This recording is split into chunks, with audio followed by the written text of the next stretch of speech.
Christine Dufour, je suis responsable des cultures au potager du Roi.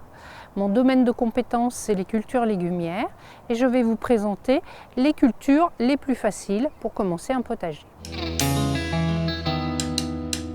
Pour commencer un potager, effectivement, il y a des légumes qui sont beaucoup plus faciles à cultiver.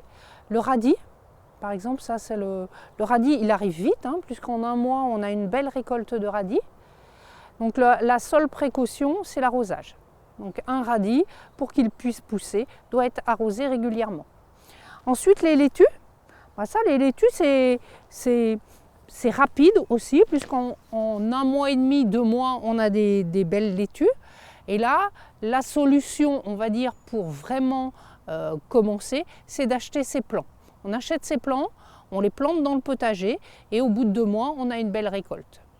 Ensuite, se faire plaisir avec des tomates cerises, parce que la tomate cerise, c'est un peu comme la fraise, ça se picore au jardin et c'est vraiment un régal. Donc là, achetez vos plants de fraisiers, de tomates et puis les planter.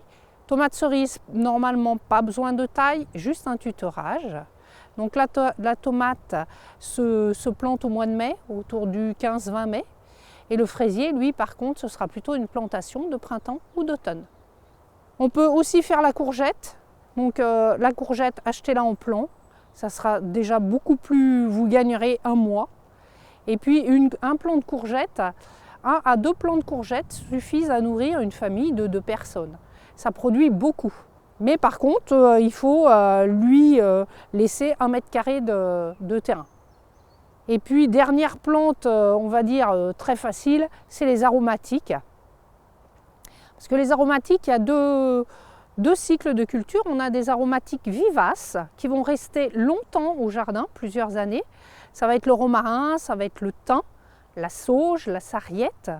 Donc celles-ci, on les plante une fois, on les achète en plants, on les plante et on peut récolter plusieurs années. Et ensuite, on a les aromatiques annuel, donc ça va être le basilic, le persil. Donc là qu'on va plutôt planter, le basilic lui il est très frileux fin mai et le persil on peut le planter dès avril. Mais ces 2 plantes ne seront pas présentes l'année d'après puisqu'elles auront fini leur cycle.